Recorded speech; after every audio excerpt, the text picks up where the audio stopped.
নসিহত করতে হবে, তাদেরকে বুঝাতে হবে, আর এই দমন শুধু আলেমরা পারবে না, সমাজের যারা নেতৃস্থানীয় ব্যক্তি আছেন তারা করবেন। আপনি শুনে আশ্চর্য হয়ে যাবেন। আমি ভারত সফরে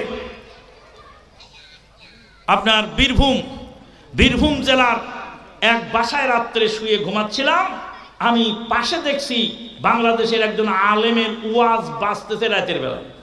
আমি জিজ্ঞেস করলাম এটা হিন্দুস্তান, আর এখানে পাশের বাড়িতে সারা রাত একজন আলেমের ওয়াজ বাজলো, বাংলাদেশি আলেমের খুব চমৎকার ওয়াজ হলো। কারণ কি? বলছে আমাদের দেশে বিয়ের অনুষ্ঠানে বিয়ে বাড়িতে ওয়াজের ক্যাসেট বাজানো হয়। যত বিয়ের লোকেরা আসে তারা গানের পরিবর্তে ওয়াজ শুনে যায়। আলহামদুলিল্লাহ, এটাও একটা ভালো, তবে এটাকে সুন্নত মনে করে নিয়ম বানায় নিলে চলবে না।